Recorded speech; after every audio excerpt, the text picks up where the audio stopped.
Bismillah, elhamdülillah, ve salatu ve selamu ala Resulillah. Aziz ve muhterem TB Ajansı takipçileri, Türk İman Programı 6. bölümüne devam edirik. 6. bölümünde Türk İman Programı'ndan bir daha başka bir hoca ve ilahi okuyan kardeşlerimizden davet edip bunlardan beraber konuşuruz. Geldikleri güzel bir noktalardan, güzel bir malumatlardan hayatımıza bırakmak için, hayatımızı bu Ramazan'da daha güzel etmek için, bakın bizler için ne hazırlayıblar. Ama sizi dilimizden ve bizim dilimizden ilk önceden diğer gözlerine hoş gelipsiz ve sefalar getiripsiz Sayın Şeyh Ahmet Nihat ve Üstadımız Üstad Ziyad Bayezid. Hoş gelipsiz ve sefalar getiripsiz. Hoş bulduk, sağ olasın. Şimdi beraber Şeyh Efendi'ye dönsek, bir fırsat daha alıp bir neçe noktamız var. Onu sonra gözünden beraber bir istifade bulmamız olur inşallah Teala. Şeyh Efendi, bidayeten birinci noktamız, istedik biz bu güzel Ramazan'da hayatımızı bir tağyir etmek için, hayatımızda bir değişiklik yapmak için ne yapmamız lazım? Bəli. Elhamdülillahi Rabbil alemin. Ve salatu ve selamu ala eşrafil murselin. Seyyidina ve Habibina Muhammedin ve ala alihi ve sahbihi ecma'in. Amma ba'd. Sağ olun, var olun. Bu güzel davetlemeye. Allah subhanahu dilarıq xeyirli Ramazan etsin özün. Bütün ümmeti Muhammed üzerine inşallah Teala. Bəli, Ustad dediği ki, Ramazan bir fırsattı. Ennehu insan özün dəyişsin. Ama gerektir Ramazan'da bir mümeyyiz bir şey olsun. Hatta ki bu değişmeye dəksin. Ve onun için Allah subhanahu ve teala Ramazan ayını mümeyyiz bir şekilde etti bizim sözün. O mümeyyiz bir şekilde ayeler andi üstüne ve aynı vakitte Peygamber aleyhissalatü vesselam bir sürü hadisi vardı üstüne. Fe Allah subhanahu ve teala Kur'an-ı Kerim'de ne buyurur? Ya eyyühellezine amenu kutibe aleykumus siyamu kema kutibe alellezine min qablikum leallekum tettekûn. O zaman Ramazan'ın en önemli ibadatı ne olacaktı? Oruçluktu. Tamam mı söylüyor? Tamam, akit. Ve bu oruçluğu nişi oldu ve faydası neydi? Dedi leallekum tettekûn. İzen meselesi kamil dolanı takva etrafında. Takva da neydi? Allah subhanahu teala mekafatını gözü vecine koyasan. İstediğini dediğini yapasan ve aynı vakit haz etmediğine de uzak düşesan. Güzel. Yani affedersen sevmediği işlerden uzak ol, sevdiği işlere yakın ol. En yaraka haythu yuhibbuhullah subhanahu teala ve en la yaraka fi mekan yekrahuhullah subhanahu teala. Bu da istihalıktı bu zamanda aynı vakitte. Milletimiz de Ramazan'ın kutsiyatını billi hamdolsun. Biz de Çerçüc memleketinde hamdolsun Ramazan'ın bir kutsiyatı vardı. Görürük insanlar ibadetlerine kalkırlar, camiler doludur, hatma Kur'an'ı okurlar, teravih namazına kalkırlar, aşr-ı levahirde qiyam-leyle kalkırlar. Ama bir Ramazan, gerekti biz her Ramazan'ı evvelki Ramazan kimin saymayak. Her Ramazan'ı yeni bir Ramazan sayak. Bir farklı da bir farklı olsun ve yeni bir fırsat olsun. Bir de özümü değiştirim. Çünkü akıl insan gerekti her zaman özünü muhasebet etsin. Sahabe-i kiram Allah subhanahu teala vasfet özlerin. Dedi kuntum hayra ummetin ukhrizet linnas. Te'muruna bil ma'rufi ve tenhavun anil munkar. Peki sahabe-i kiramın ahlakı neydi Ramazan'ın karşılamasında? Ennehu Ramazan gelmeden evvel özlerini muhasebet ederdiler ve acele bir şekilde isra ederdiler hatta ki tevbe yapsalar. Çünkü bilirler ennehu insan günahkardı. Peygamber aleyhissalatü vesselam dediği ki kullu ibnu Adem'e hata ve hayrul hata'in et-tevvabun. Allah razı olsun. Sağ olun. Güzel. Şeyh Efendi o bir noktaya geçeğin. Bazı diğer gençler, diğer büyükler de bile bakarsan bidayet Ramazan'da heyecanlıdır. Ama yardan sonra biraz futur ol özünde, ne bileyim yani. Güzel. O dafa kalmaz özünde. Sebep nedir ve bunu ilaç etmek necə edebildik yani? Bu halatı çok görürük ve bazını da ihtimaldır özümüz de yaşarıq özün. Ennehu bidayet Ramazan'da baksan insan bir heyecanla girer bu mübarek aya. Başlar orucudur, namazıdır, Kur'an-ı Kerim hatmasıdır, başlar birinci cüzü okumak, ikinci cüzü okumak. Bir güzel bir dafa var özünde, bir güzel bir himmet var özünde. Ama yavaş yavaş bakasan ne olacaktı? Bu himmet endi, azlaştı. yavaş yavaş daha tıkat kalmadı, kabiliyet kalmadı. Bu neden cale? Bu cale ennehu bu insan Ramazan'ı iyi bir şekilde istiglal etmeli ve imanını şahni etmeli. İnsan oğlu her zaman ihtaçsan o imanını yenileştirsin. Bir şahın bir kimin bir tıkat kuvvet versin öz-özüne. O da neyden cale? Etrafındaki olan... sorun. Bu neyden cale? Bu neyden cale? Neyden cale? Ennehu cerakti insan bilsin nece yaşırı ve ne şekil yaşırı ve kimiden yaşırı ve kimi için yaşırı. Bunlar hepsi sualdılar. İnsan oğlu gerekti öz-özüne sorsun özü. Ben kimiden yaşaram hayatımda? Ehlatım nece bir ehlatı? Din diyanatlıdılar. Benim devrim neydi? Ennehu ehlatımı koyayım din diyanata yakın olsular. Ehlatımın devri neydi? Bana teşcih ettiler ennehu ibadatıma kalkım. Görürler beni suhurdan sonra yatıram fecr namazını kalkmıram. Nişi ayıntırmırlar beni. Görürler beni iftara acelamdı iftar yemakçı ama mağrib namazı geçirmenden. Affedersin Şeyh Efendi bir basit müdahale yani dikkat etsek bazı şeylerde muhasebe edirler özlerini. Ama taat nahiyasında öge atmak dedik mesela fecr namazında ondan suhurluk edirik yatırı. Eydi babanın anın devri neydi burada o yatmak mevzuunda? Bizde ne istedik o muhasebe etsen istemedi o muhasebe. Bizde büyük bir müşkile var. Ennehu ehletler fark etmeli riaye neydi ve terbiye neydi. Bizde riaye var ve terbiye var. Ennehu ben evladıma yemek yedirdim, içirdim, iyi esbab girdim, iyi okula koyayım özün. Bu riayetti. Ama beslemek ne demekti? Ennehu nefsini teskiye ettirim, ibadatını alıştırım özüne, Allah'a yakın edim özüne. İçeriden peşliyim özüne. İçeriden cevlini, ruhaniyatına bakayet olalım. Bu terbiyedir. Allah subhanahu teala bize emreden de nene babanın itaatine. Çünkü Allah subhanahu teala bu vacibi koydu nene babanın elinde. Ennehu nece bu evlat nene babasını yoluyla, nene babasının vasıtasıyla Allah subhanahu teala'nı tanır ve Allah subhanahu teala'dan yakın olur. Çünkü insan gözünü açar, cami bilmez, şeyh bilmez. Kim bilir? İlk okulu nene babadır. Ve ilk kapı ki Allah subhanahu teala tanır onun yoluyla o da nene babadır. فَأَبَوَاهُ اِمَّا يُهَوِّدَانِهِ اَوْ يُنَصِّرَانِهِ اَوْ يُمَجِّسَانِهِ Peygamber hadisi. Allah razı olsun. Ağzına sağlık hocam. Şimdi Yalağın bu güzel notları alandan sonra bir güzel ilahi de eşidağın kardeşimiz Ustad Ziyad'dan. Ondan sonra bir daha döndük hocamıza. Bazı notlarımız kalıp onlarda konuşuruz Allah'ın izniyle. Mübarek Ramazan'da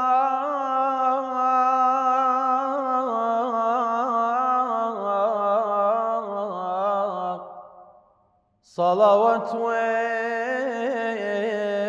her anda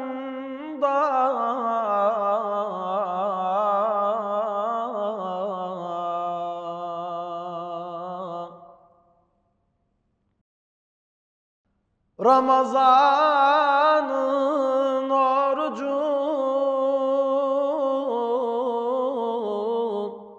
farz oluptu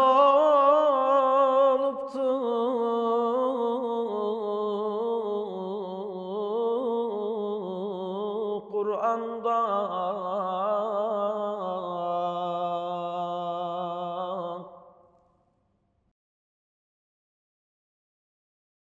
çağır Allah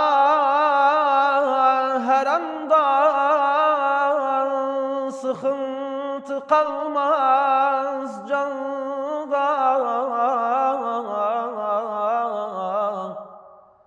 Cennetlerin kapısı açılır Ramazan'da açılır Ramazan'da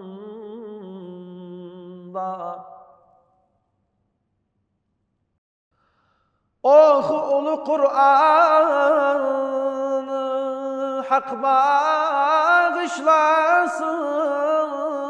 sen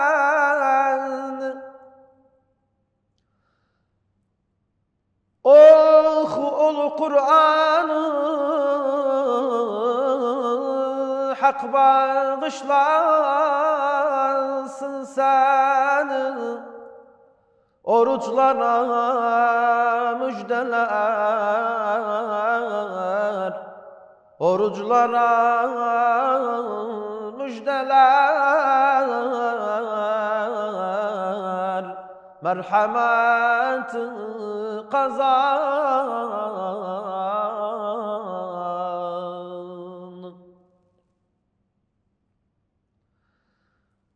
Sühür vakti olanda horuzlar baynayanda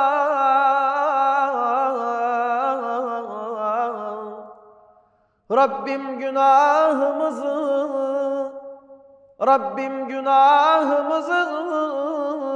bağışlar Ramazan'da.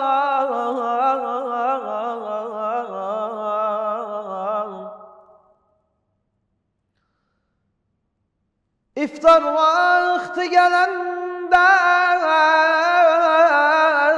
sevinç kalbe dolanda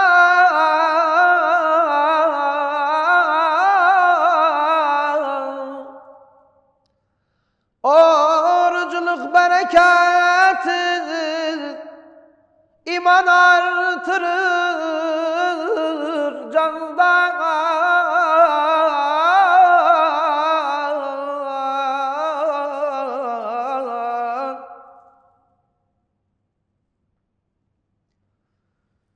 İftar vakti gelende,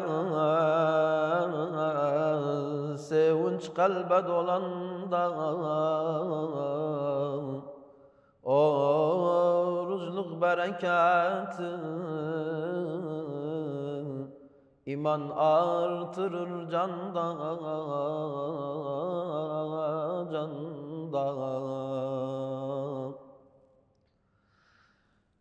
Gökten enel melekler,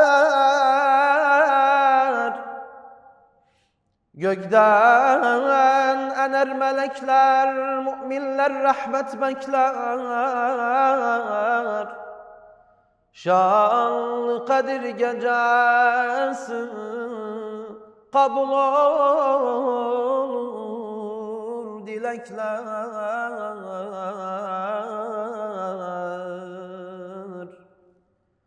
Kayya bayram akşamı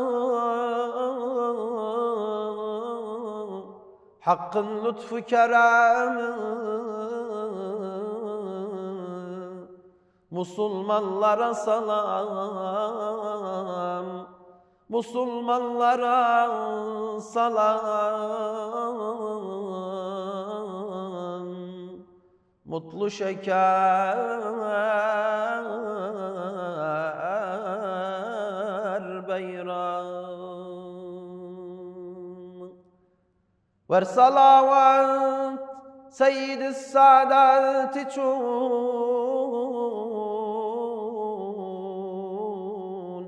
Eşrefi mahluki mevcudat için. Ağzına sağlık. Allah razı olsun senden bu güzel okumak için. Böyle sevgili ve muhterem aziz bazı kardeşler, tekrar döndük Şeyh Ahmed Nihad'a. Allah razı olsun sizden. Şeyh Efendi, bu bir noktamız sırf bilağın. Yani ben bir insanım. Hani haz ederim özüm derkim. Özüm bir şeytan derkine bilmem. Yoksa yavaş yavaş derkine bilmem. O Ramazan'ın bunda devrine hadi. Bəli ustad. Gerekti bilaq ennehu bu mevzu iki yolu vardır. Evvelen insan öz-özünə dönmək ve tövbe etmək gerekti ilk lahzadan olsun. Öz-özünə dönmək ve tövbe etmək. Öz-özünə dönmək, tövbe etmək o lahza ki belə hiss etdiği zaman ennehu özü galat yoldadır, gerekti dəqqası tövbət etsin. Gerekti dəqqası bu təğyir kararını alsın. Ama ne qalı bizdə?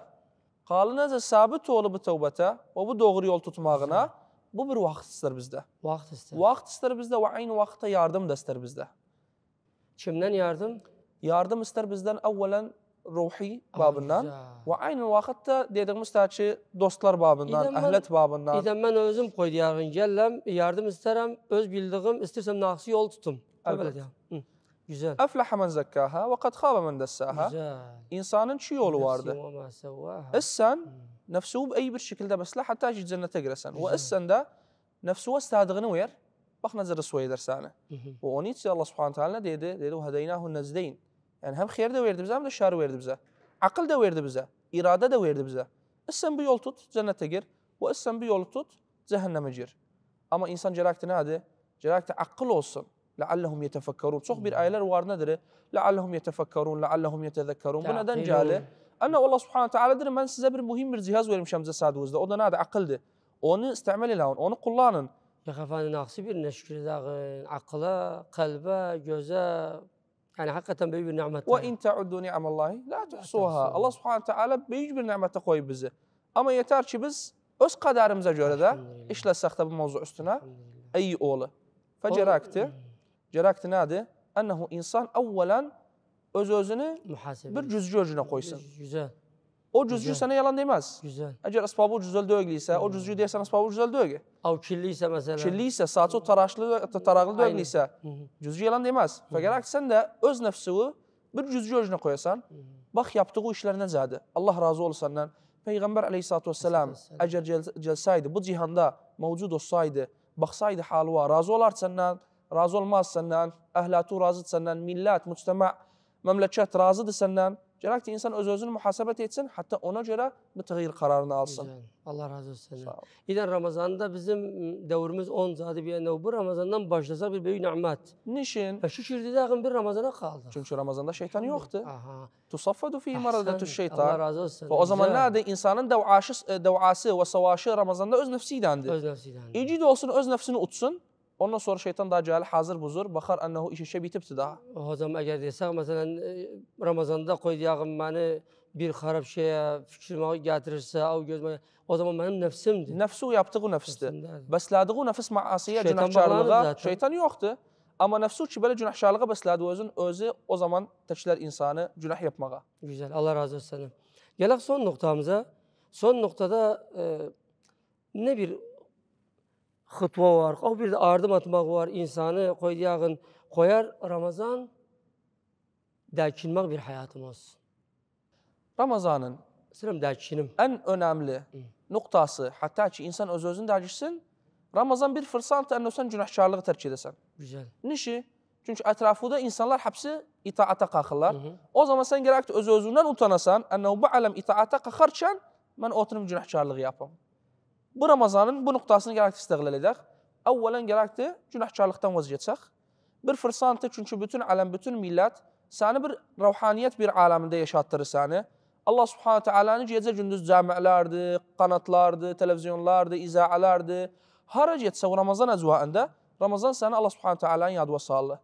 Və o zaman günahkarlığı tərk edəsən və eyni vaxt dönəsən, yapmadığı işləri öz nəfsinin salihində yapasan yeni başdan. Amma hocam biz qoyduğun vaqiətdən çıxmayağın. Vaqiətə diqqət etsək sosial media, nə bilim televizyonda bəzi qanatlar. Baxsan milləti çəkərlər o tərəfə.